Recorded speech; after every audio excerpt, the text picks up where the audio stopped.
Excellent. Thank you so much, Jennifer. Thank you so much, Kyle. And thank you so much, Belinda. It was really an informative discussion. I now have the pleasure of moving on to women's reproductive health. And I have to say that Dr. Lloyd sends his regrets.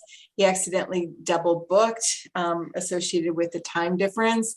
But my goodness, am I ever so pleased that Dr.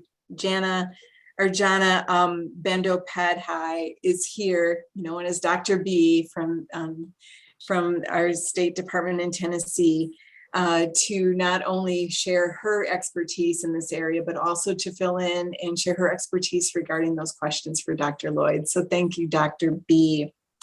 Dr. B is a board certified OBGYN, and after a few years in private practice, she transitioned to health policy.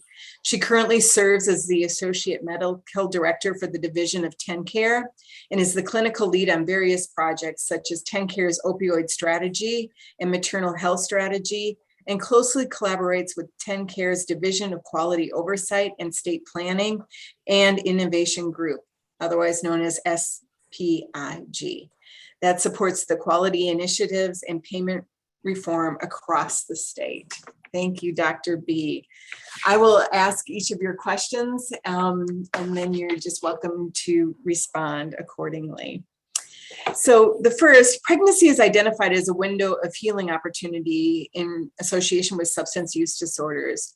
Do you agree? And what experiences have contributed to your conclusions? Good afternoon, everyone. Is it, Lori, can I walk through a PowerPoint? Is that okay? You sure may, and you should be able to share your screen. Okay, great. Okay, second question that I have for you, if I can switch things up, since I'm doing the second panel, could I actually do that part first? Would you mind if I talked about MOUD and pregnancy before the reproductive questions? Is that okay? And would it be easy for you if I didn't go through the questions? You can just go through your slideshow? I have the questions in the slideshow. You are so good. I'm going to let you go for it then. Thank you. Okay. All right. Well, when I needed to connect the two together, I wanted to make sure the connection was clear to the audience. So we will talk about contraceptive options, but I think I saved it for the second part, and that's because in terms of timeline, we're talking about MUD and pregnancy, and then generally talk about contraception postpartum. Although, of course, contraception can come before a pregnancy as well. But thank you for that introduction. It's a pleasure to be here on this panel. And while I cannot do Dr. Lloyd justice, I am on both the maternal side and the opioid side as far as TennCare goes. And so I hope you do learn something during this presentation today. Okay, with that, make sure I get my screen correct. Okay. So split into two segments. First is MUD and pregnancy versus the contraception. So first, I wanted to answer this question first, which is, what are the current ACOG guidelines and what is our preferred approach? So on here, I just have a couple of some information about the comparison between the maternal and fetal benefits. But before we get there, the current ACOG guidelines for an individual who has opioid use disorder in pregnancy is to use opioid agonist pharmacotherapy. So what is that? You probably have heard of buprenorphine and methadone. Those are the two most common, and that is the recommended route. What are the alternatives if we're talking about medication assisted therapy? The alternatives are generally abstinence or medically supervised detox. Those two are not recommended due to low completion rates and high rates of relapse. And both methadone and buprenorphine have been shown to be safe and effective, and that is what ACOG recommends. So I wanted to show you why. Why would you actually recommend medication-assisted therapy, specifically in pregnancy, which is considered a special population? And that's why I have these other bullets. There are actually quite a few maternal and fetal benefits. On the maternal side, we do see that when you're on MAT as opposed to not being on MAT, there's actually a 70% reduction in overdose-related deaths. There's a decreased risk of HIV, hepatitis B, hepatitis C. There's an increased engagement in prenatal care, increased engagement in recovery treatment, And there's also an increased rate of in-hospital deliveries. On the fetal side, it reduces the fluctuations of maternal opioid levels. So we do believe it has a beneficial impact on the baby, particularly thinking about polysubstance use as well. So not only single use and having these ups and downs and fluctuations due to variation in dose, but also reducing that polysubstance use. There's also a decrease in stillborns, so intrauterine fetal demise. There's a decrease in babies born with IUGR, which is intrauterine growth restriction. That's where they are born restricted. Generally, we don't have a cause specifically, but their low birth weight related to IUGR, and a decrease in preterm delivery, again, when mom is on MAT. So great evidence to say this is why these two medications are recommended. Question regarding what is the preferred approach? The truth is there should not be a preferred approach, and any provider who says I prefer blank is actually probably not following the best evidence, the best standard of care. And that is the decision to treat, to start treatment, what treatment, the location of that treatment, the intensity of that service is truly individual dependent.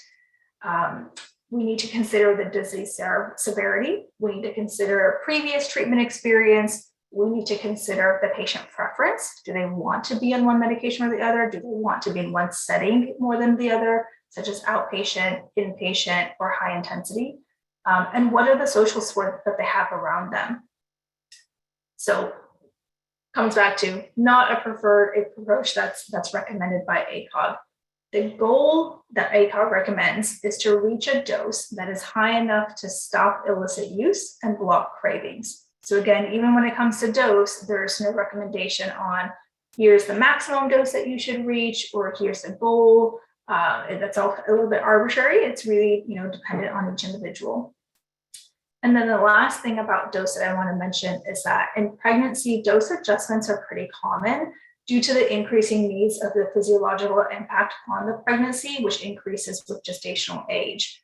And another part to the difference in dosing in the special population that's pregnancy is that you might need split dosing. So generally, you wouldn't want to have an individual who's taking it multiple times a day or having to split a particular dose. But in pregnancy, split dosing twice a day, even 3 times a day can be utilized by providers. Okay. All right, next questions, and I know I'm going a little bit out of order. What medications are available for pregnant women with SUD, and how accessible are these medications? So again, the 2 that I mentioned, methadone or buprenorphine, are the 2 that are recommended, and accessibility truly depends on a number of factors. It's about region, it's about payer, whether you have insurance at all. So unfortunately, there are going to be significant variations based on insurance. Even within payers, within Medicaid versus commercial, there's significant variation. And you can imagine I'm a little bit biased because I work for TennCare, but I would say if Dr. Lloyd was here, he would answer this question similarly, which is, some of our commercial payers are actually a little bit behind when it comes to accessibility and of both medication and treatment types. TennCare has done a significant amount of work to ensure coverage for everything across the board, which means all the medications, all the different facility types, inpatient, outpatient, residential. And sometimes we do hear of anecdotal stories, particularly from Dr. Lloyd and some of our other colleagues who are helping us understand what we need to do on the ground. They give us the feedback to say, TennCare, your access is actually great, and we're struggling on the commercial side. And then of course we've got the uninsured population, not during pregnancy, because for the most part during pregnancy they're able to enter into TennCare. So think about that as outside of pregnancy. There's certainly access issues when you don't have insurance or health coverage. In terms of, again, which are the preferred agents, I do want to comment on the combination product, and that's buprenorphine and naloxone combination. Historically, it has been avoided due to unknown risk. And if you think about where we are in terms of testing today, there's not going to be a randomized control trial that's done on medications in the pregnant population because we're all too afraid to do it. So it's truly about doing retrospective studies to show that it is safe if there are populations who use it. So historically, it has been avoided due to the unknown risk related to the naloxone component and concern for misuse leading to acute withdrawal. However, we actually have an increasing evidence in recent times to suggest that the combination product is safe as well. I'll add one caveat that there are still some questions around whether it's safe in breastfeeding. So for the most part during pregnancy, providers will utilize buprenorphine monoproduct as opposed to the combination product. We've already talked about the recommended dose. All right, I wanted to touch on this. I know you heard about this already today, but I did want to touch on neonatal abstinence syndrome, otherwise neonatal opioid withdrawal syndrome, just briefly, and that's because there are some differences when it comes to MAT versus illicit use and within the MAT drugs themselves. So first thing to remember is that MAT does not prevent NAS or prevent NOWs. There are some, it's just a misconception. You know, if you're on MAT, you have all these benefits, and one of them is to prevent that baby from having NAS. And that's not the case, and that's because the NAS is truly a withdrawal from opioids, and medication-assisted therapy is depends on the type, but opioid agonist therapy. But MAT has significant impact on NAS. We do know, based on the data, that it reduces the severity of NAS. It reduces hospitalization stays, the length of a hospitalization stay for that baby. It reduces the dose of medications that the baby might require to alleviate its symptoms. And there is a relationship between buprenorphine and methadone, again, related to the difference in the two drug types, and really has to do with the pharmacokinetics of the two drugs. There's a faster clearance rate for morphine and methadone equivalents, so it will oftentimes have a more severe NAS in that baby. That does not mean the decision to be on methadone versus buprenorphine should be based on those differences.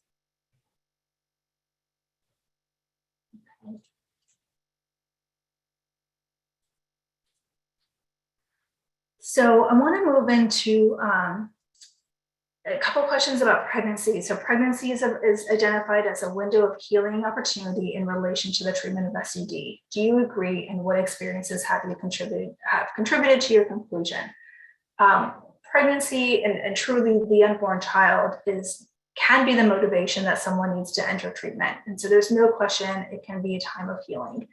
But when I'm asked this question, I really think about the postpartum period, because it is such a vulnerable time period that we need to lump together with that pregnancy. So while there might be an increase in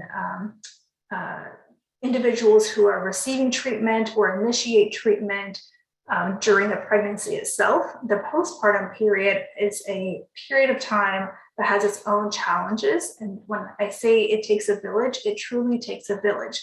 Because now mom is still focused on taking care of herself, and she needs the medication support. We recommend the psychosocial and behavioral support. She may also need peer recovery coaches, and she has a little one in her arms. That little one might be colicky, might be crying, might be sleeping down, staying up all night. Mom is super stressed. There's the additional factor of postpartum blues or postpartum depression. And now we need to think about those social determinants as well. So does the mom have secure housing? Does she have secure transportation? What does transportation look like with a small infant? If mom is trying to receive care from all these services and benefits that we offer, or that she has offered to her, like going to an MAT specialist, going to a behavioral specialist, does she have childcare during that time? Can she bring the child along? What does that look like? And I added COVID-19 in here because during the pandemic, it really changed how people were able to access care, primarily because maybe you could have taken your kid in, pre-COVID, but now because of COVID, you don't want to take your 2-week-old child in, and you have to make a decision between, do I go get my counseling done? Do I go get my MAT, go see the specialist when I have a 2-week child in tow? And so you can see how all of these things can really influence, that time period of both pregnancy and postpartum. If you're familiar with the work that Tennessee is doing around maternal deaths, there's an update to the Maternal Mortality Review Committee, which just came out reflecting on the number of deaths that have occurred in the state in 2020. It's just a retrospective review, so it's a little bit delayed. But nearly half of the pregnancy-associated deaths were related to SUD, 46%. So I know I've talked a lot about the postpartum period, but my point is when I'm asked this question about the window of healing opportunity, it absolutely is. There are certainly times where women come forward because of their pregnancy, but we just need to keep in mind that we need to have those wraparound services and think about all of those factors that are necessary to keep that individual in care and stuck within the system, that stickiness that we're looking for, well beyond that pregnancy. It's well beyond that 2 weeks, 2 months, maybe 12 months after pregnancy that we really need to continue to consider all the supports that are necessary. So what barriers to treatment exist for pregnant women that aren't experienced by other populations with SUD, and how do we mitigate these barriers? When I saw this question, I still had to address some things that are experienced by other populations of SUD, just because it's hard to not touch on them. But pregnant women with SUD feel intense shame and guilt, intensely shame and guilt. It's no longer about themselves, but also about the unborn child. And so the fear of disclosure to a spouse, a partner, a family, a healthcare provider, the fear that it's going to get to the employer, all of those things relate to the stigma that exists. And there is stigma still. If someone is pregnant and on MAT, they actually might still feel stigmatized. And there are still positions in our state and providers who recommend not being on MAT whatsoever and trying the abstinence route due to that stigma. But again, we know that that's not the best course of action. The fear of legal ramifications. This is one of those that is truly special to this population. In some states, substance abuse in pregnancy can be prosecuted as child abuse under civil child welfare statutes and be grounds for civil commitment. Tennessee had a similar statute in place in the past. We do not currently. But the impact of having that in the past, can live on. And of course, we have individuals who are here from other states. And so having the fear of legal ramifications is an intense barrier to care. And the last one is the healthcare system. There are inpatient treatment facilities that are not equipped to care for pregnant individuals, and definitely not equipped to care for postpartum individuals, because when you're postpartum, you have your baby. So you have to think about, where's the baby going to sleep? Where's the baby going to stay? So both inpatient and outpatient healthcare systems need to think about this, because again, if a mom is coming into a clinic to get care, can she bring her baby in? Can a transportation service support her bringing the baby in? The baby's crying. What does that mean to that healthcare setting?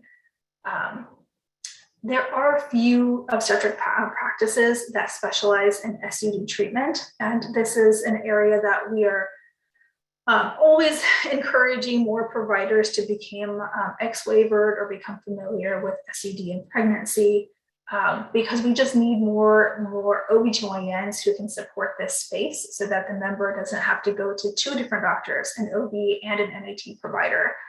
So that's definitely beneficial to have that in one setting.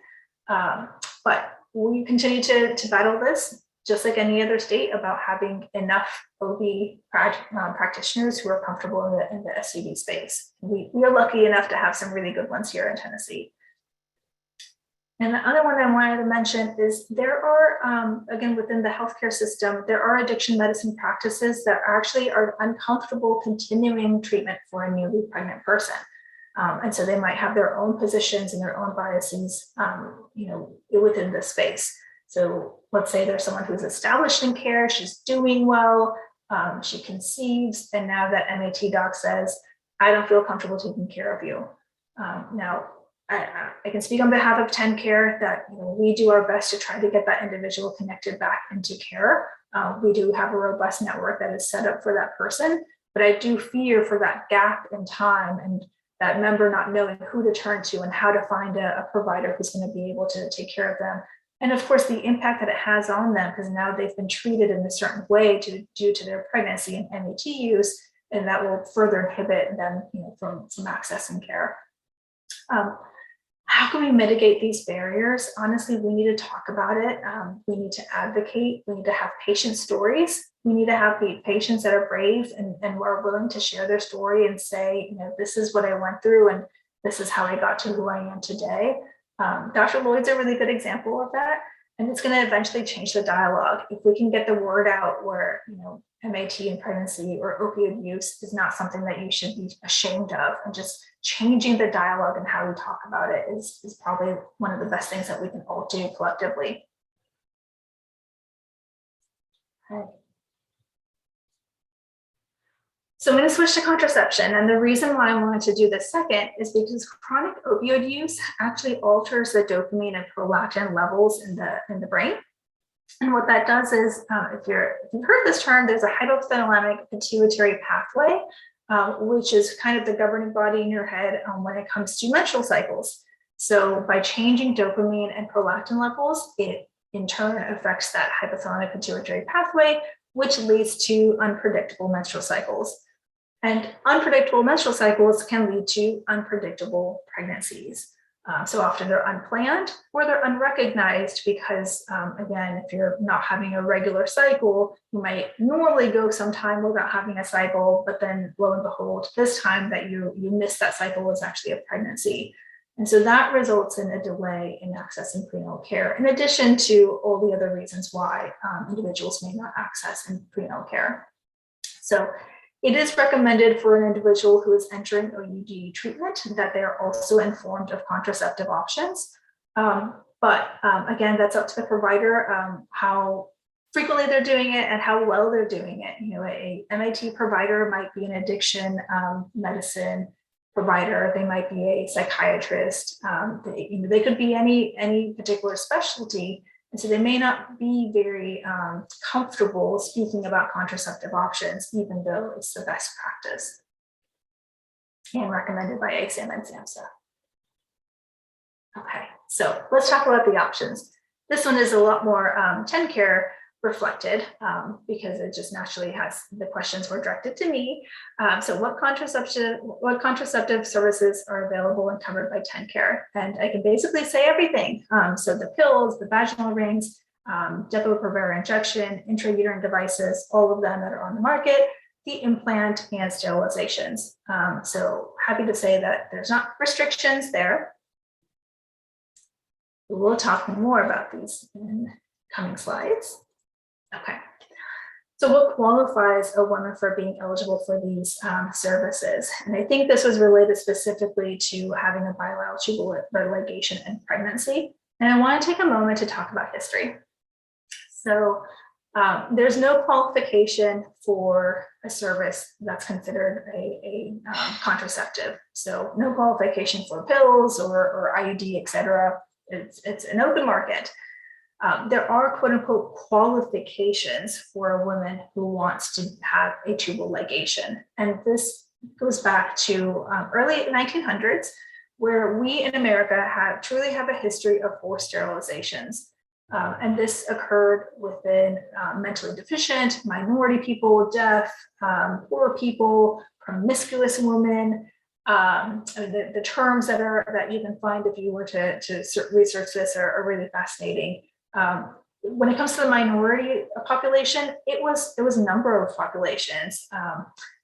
Hispanic, Black, Japanese, whatever the fluctuations were in the early 1900s, it affected a number of different subpopulations of women.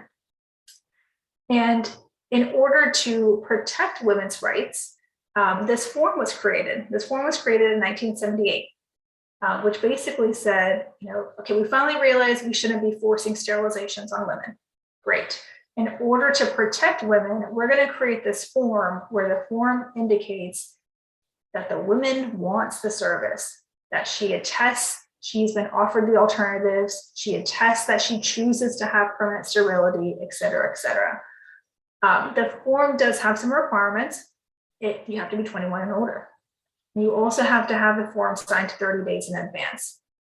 This form is a federal form, and the reason why we have to submit it is because TennCare pays for our reimbursement through both state and federal dollars. So anytime we're using federal dollars to reimburse for a sterilization procedure, this form has to be in place. By the way, that's not specific to pregnancy, it's at any time. Anytime a woman is, or a man is undergoing a sterilization procedure. So what are the barriers to accessing these services and how can they be mitigated? We need to talk about this, separating the tubal ligation from the other options. So let's start with the sterilizations.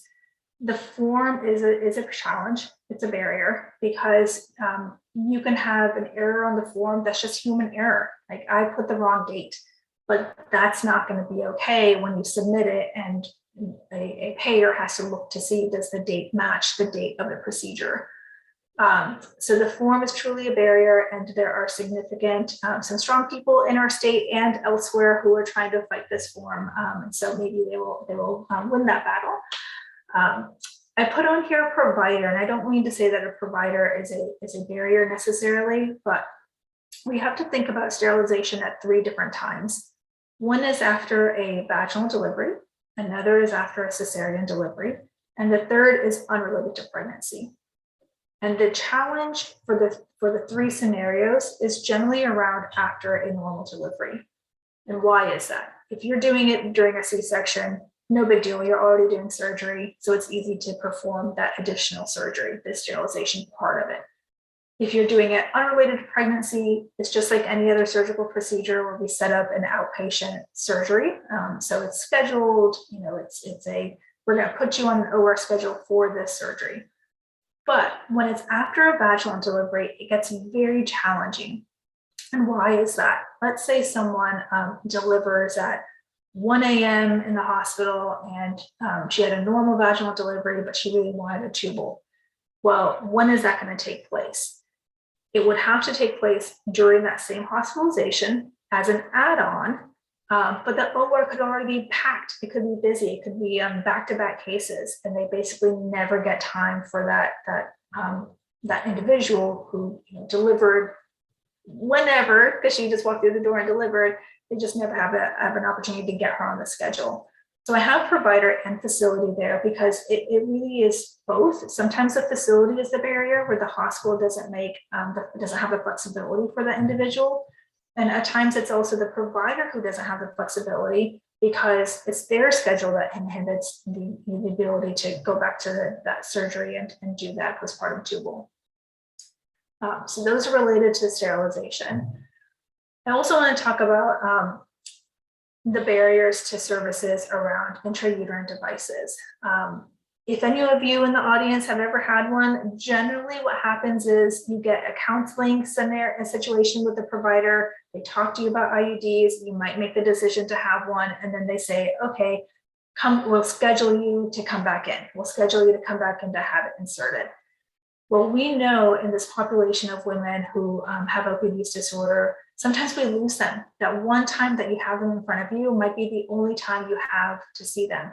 And that could be right after the delivery, that they may not come back for a postpartum checkup, or maybe they've come back for the postpartum checkup, and again, they may not come back at all after that. So one of the challenges here is actually changing the workflow within your own structure, within the office and the provider and the reimbursement, to support point of care insertion. So, hey, I'm here for my postpartum checkup. Can I get my IUD in today? And doing all the things necessary to be able to support that, to get that person an IUD at that same visit. Happy to say that TennCare has done that. So really excited about this. We have a system in place that allows for IUDs to be in the facility. So you don't have to wait until you receive an IUD from the pharmaceutical company. We also have changed our reimbursement policies to be able to support that point of care insertion, which is to say, yes, you will get reimbursed if you were to actually insert that today, the same time as her postpartum visit or the same time as your annual visit. So really have to think about all the things that are necessary to be able to engage with that patient the moment you have her in front of you. And the other one is immediate postpartum insertion. For a number of our individuals who have opioid use disorder, they may not be getting prenatal care and they may not be getting postpartum care. They might just be seen in the hospital for a delivery. And we do have a program in place where you can actually place an IUD right after that delivery. We need our hospitals to increase uptake of this. Currently, there are only 6 hospitals in the state who are participating in this, but anyone can. But you do have to, the hospital has to take on some of the things that are necessary to support immediate postpartum insertion, such as having the stock within the hospital. The providers need to support the idea of it and encouraging the counseling and identification of women who might benefit from immediate postpartum insertion.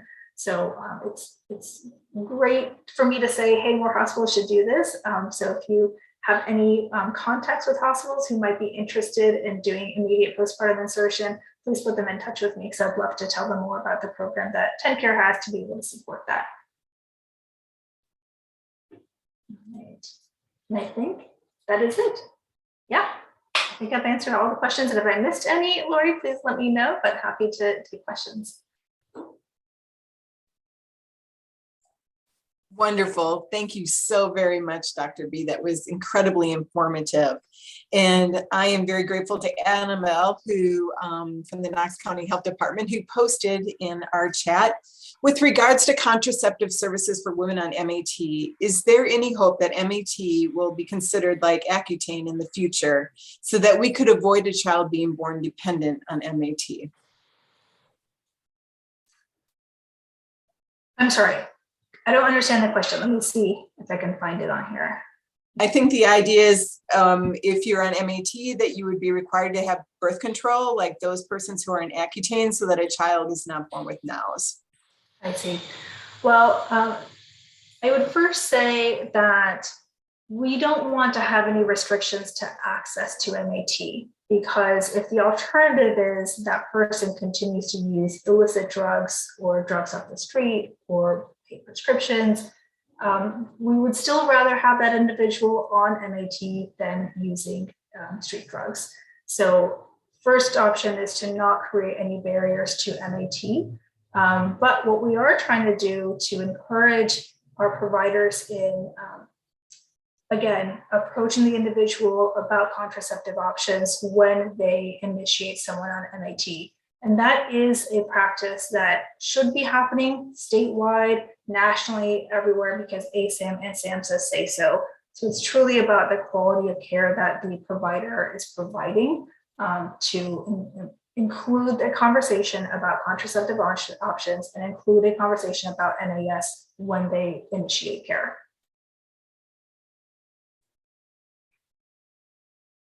Dr. B, would you be willing to expand that in relation to prescribing opioids? So for example, if somebody's given an opioid prescription, recommending that they be diligent about contracepting. Yeah, that's a really good point. There's actually not a recommendation when it comes to the prescription of opioids in that sense. And this is something that I find fascinating, because in many ways it is easier to access an opioid medication than it is to access MAT. There are less, recommendations, fewer quality controls or conversations around the prescription of opioids.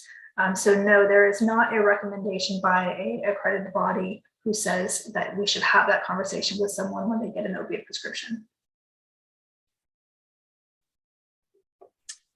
Thank you. Should keep my chat open in case we have others who would like to chime in with their questions. You can also show your hand or simply open up your screen and show yourself. There is Jennifer Torville. Do you have a question, Jennifer? I always have questions. You know that. Dr. B, you talked pretty extensively about methadone and buprenorphine during pregnancy for the treatment of opioid use disorder. What about naltrexone, specifically the injectable Vivitrol? Is that used during pregnancy? And if so, is that effective? So the initiation of naltrexone really requires someone to be in complete withdrawal. And so that the concern for that is equivalent to the concern of someone who is medically detoxing, where the risk for baby has been proven to be too high as compared to methadone or buprenorphine. So what if the mother is prior to pregnancy already on naltrexone, so she wouldn't experience a withdrawal period? Right. Would that be continued, or would she be changed over to the buprenorphine without the naloxone or methadone? It's a great question. And it's a really good point. We always have to think about someone who's initiating pregnancy versus the individuals who are already on a substance prior to. For naltrexone specifically, it really has to be shared decision making. We don't have great data to say, hey, this is 100% safe, because again, when no one's going to do a randomized controlled trial. We do have animal studies, and so it's really a conversation that says, are we in a place now that we can come off entirely, off the naltrexone as well, or is it better in this situation for you to stay on due to your own, health and wellness? That makes sense. So really a case-by-case basis for the use of that medication. Can I ask another question, Lori? It kind of takes a turn. Okay. So you talked about, the postpartum period being a really high risk time for mothers going home with a substance use disorder, having a new infant, and that whole big list of things that you said. I've heard a lot recently about the use of doulas in recovery. So having and I don't know the proper term for them. So if you know, you can educate me there. But have you had any experience with the recovery doulas? And if so, have they been shown to be effective? Yeah, great question. So I personally have not had experience with recovery doulas. We are interested in learning more about the doula space. And one of the challenges that exists for doulas is that the care model of delivery is so variable between doula Jennifer versus doula Lori, and the patient population that may have been served in studies that exist. So while there are studies that indicate doulas have an impact on a variety of outcomes, we still don't have for whom and for what time period and for what clinical setting the doula has XYZ impact. And so that is something that we still need to tease out. Is it the population that is immigrant? Is it the population that's Black? Is it the population that's Black and rural, or Black and urban? Is it the SUD population that's rural? You see what I'm saying? Like, there's so much variability in the patient population and variability in the setting in which they provide care. And then you add in a doula who doesn't always mean the same thing from one part of the United States to another, and doesn't mean the same thing from one part of the state to another, because there's such variability in the training. So that's very challenging, and we are trying to work through it. All right, I'm going to be quiet for a minute, Lori, and give everybody else a chance to ask questions, because Dr. B is amazing. And Dr. Lloyd made me promise to tell you he loves you so much, which he said you'd already know. So we're very grateful that you took the time that he was supposed to be here today.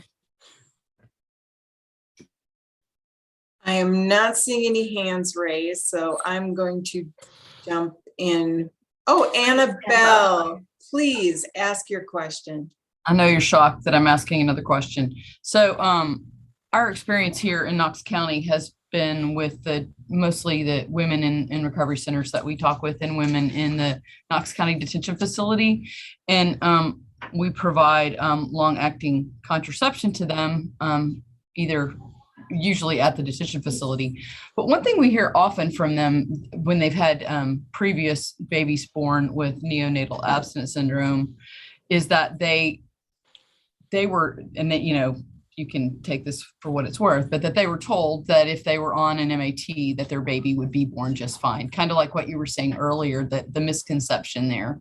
And do you think that's shifting at all? Because we're still hearing it a lot. And do you think that there's any, I know that we don't really have a whole lot of control over what, like you were saying, we can't encourage them to encourage contraception. We can't, no matter what we do, the prescribers are still going to do what they want to do. But do you see, are you doing much education, or like how is that working out with at least with your TennCare providers?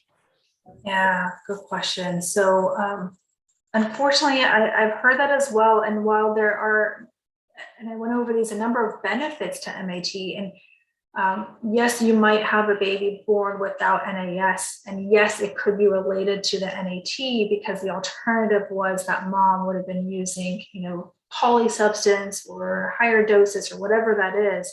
So it's really tough when I hear providers saying it will prevent or completely stop your baby from having any issues, because that's really not true. They're just really good benefits for your baby, but it's not going to stop it. We are in partnership with Tennessee Department of Health and Tennessee Department of Mental Health in a number of areas where it comes to education. And there actually is a NAS education packet that should be provided to all providers across the state, so that our providers are aware of NAS, what it is, how babies develop it, how to talk about it appropriately. Trying to destigmatize what it means when a baby is born with NAS. They're not born addicted. They're born dependent because they passively receive the drugs. So we want to remove that stigma from both the mom and the baby. So there's a lot of efforts around education, and it is in partnership with the other state facilities. Specifically to TennCare, we do also educate our provider network. So our MCOs do that, and our pharmacy team does that. So we hope we're getting the word out, and as you can imagine, it's challenging. Thank you. Thank you, Annabelle. And I want to add that Elizabeth Cook also chimed in that she's been hearing this also in relation to their mother population. Jennifer, you're showing up again. Do you have another question? Well, I was just going to kind of anecdotally add to Annabelle's question, really with a comment. I still do nursery rounding, not on babies with NA. Well, some of them end up having NAS and are transferred to Kyle, but I round on newborns, not often, but in a rural outlying hospital. And I've done that for about 7 or 8 years now. And I am starting to hear, as I have those conversations initially with mothers that are there in the hospital 4 or 5 days with that infant, waiting to see if that infant's going to go to Kyle for treatment or be able to discharge home with mom. I asked them, what did your healthcare provider tell you about taking this medication during pregnancy? And over the last 8 years, I am starting to hear more of, yes, they told me of the risks. Yes, they told me that the baby still might have to have treatment in a NICU. So I have heard, and Kyle probably has seen an improvement, but I do still hear, because they think it's a prescription. And maybe that's where some of the education needs to be, Dr. B, is, and I'm sure it's out there. But just because it's a prescription doesn't mean that the baby isn't going to have the effects. Because like you said, an opioid's an opioid, whether the baby doesn't care if a mom has a piece of paper saying to take it or not, the risks are definitely less, but it still works the same in the body. So I am hearing it less. Kyle, I see you turn your camera on. Maybe you can speak to that a little, but I do still infrequently hear it. Yeah, if I can just add to that a little bit, Yeah, you're right, Jennifer. There is, I do hear that less. We still hear that. And I hear that, I think it's more from mothers that get their buprenorphine from certain clinics rather than through their OB or working in conjunction with an OB. So it's more of those treatment clinics that treat not just pregnant women, but you know, anybody who wants to be on buprenorphine. But the other thing that I wanted to reiterate, I kind of brought it up when I was talking before, was that you know, we are seeing less babies transfer. Buprenorphine has made a huge difference versus methadone, like you said, Dr. B, about withdrawal in infants. But the risk to that baby is still there for developmental issues down the road. So I think that there are mothers that believe that just because their baby wasn't transferred to Children's to be treated for NAS, that they're all clear. And that's not necessarily the case, because that brain has still been changed because she did take those medications while she was pregnant. So that's just another piece of that education part that I think gets lost as well. Yeah, that's absolutely true. And I think there's two parts to that. First is, you know, to remind mom that it's still better for your baby to be on MAT than to not be on the other drugs that you would have used. But that said, there may still be some effects of having NAS and so on. And it's really a tough space because everyone's strapped for time, everyone is burnt out, providers are limited. And when you have those 15 minutes with a patient and they might be in a state where they really can't hear the words that are coming out of their mouth because you're really trying to get them initiated into that care. It has to be at the next visit that you come back to those conversations, and maybe the one after that. So it really does come back to, you know, having high quality providers in our state. Another thing that I hear a lot, and Kyle, you may hear the same, is mothers will try to, you know, because I always ask them what dose. Do you have a prescription? Are you consistently taking it? And what dose are you taking? And you'll hear them say, and I can see Kyle's face, so I think she knows what's about to come out of my mouth, is, you know, I'm prescribed 8 milligrams twice a day, but I only take one dose. And some days I don't take a dose because they want to take a less dose, or they say, I don't know if they are, or they're saying they are, Right. because they want to try and decrease the risk of the baby having to be treated for NAS. Right. Yeah.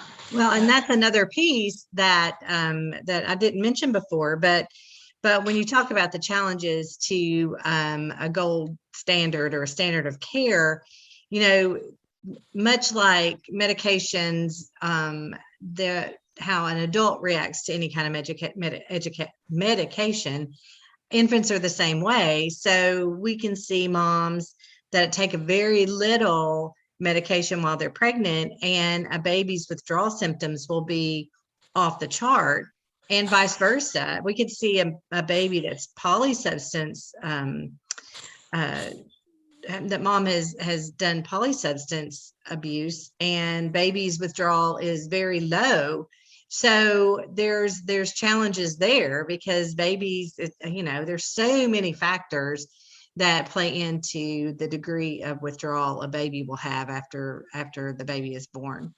Yeah, that's true. There's quite a bit of evidence that shows there's no dose relationship that we can find. And so it's really, theoretically, as an individual, I'm like, oh yeah, less should be better. And so that's how moms feel. And it's really about educating them.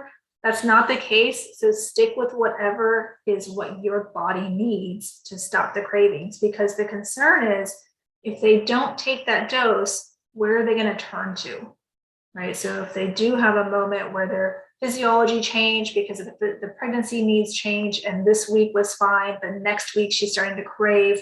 Now, is she on the right dose? Is she going to tell her doctor that she's starting to feel those symptoms? That's a kind of, you know, communication that needs to be there, and trust to find that right dose. Yes, because generally speaking, when you talk to these moms and they did do well, I took 8 milligrams. I was prescribed 8 milligrams a day, but I took it sometimes. I got that one just a couple of days ago. They aren't having those conversations with their physician. They're doing it without their physician's knowledge. So, whatever they're doing, trying to wean, whatever they're trying to do, they're not having that conversation with their physician for sure. Yeah. Annabelle, shall we make you the last question? All right, I just wanted a little bit of a follow-up to what I was talking about earlier.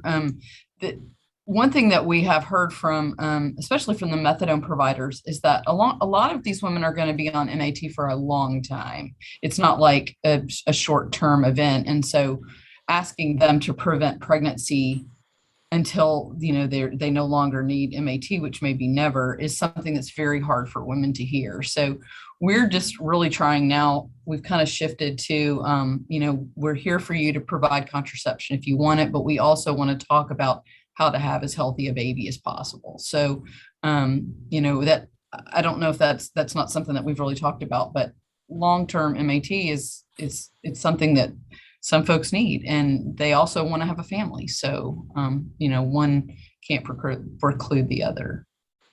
Absolutely. 100% agree with that statement. And long-term MAT is probably, well, I can't generalize because we don't really know, but the length of time that an individual is on MAT is going to be variable. But it could be years, 5 years, 10 years. And that doesn't mean you can't have a baby during that time. So I really like that approach of, we're here to ensure you have a healthy pregnancy as well. I have to wonder if that ties in. I was going to show some data earlier, and I apologize for not getting to it, but in a study that we did with 300 women who were enrolled in MOUD,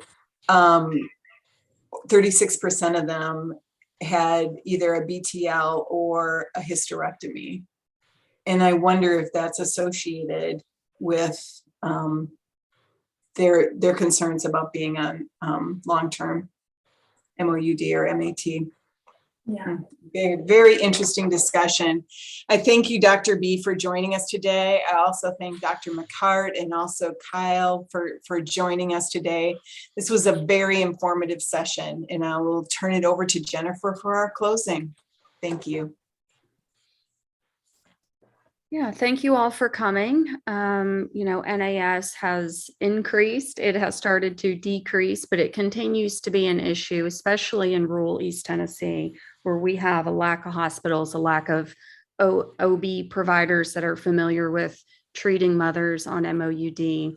And schools, like we heard from Dr. McCart, that need extra resources for being able to support those children long term, and then as well as support that's needed for the mother. So we appreciate you for telling us everything you did today.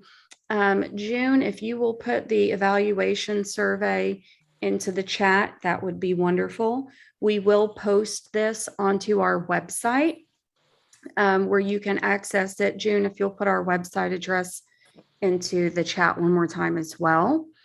And you can contact us if you have any follow-up questions for any of our speakers today. Lori, I don't know if you wanted more of a wrap up, but I think that's about it. Okay, if you would please just complete the survey, it would be greatly appreciated. We have to report that to our grant funder. And we thank all of you for attending, and we will see you at our next meeting in 3 months. Take care, everyone. Be safe. Bye-bye.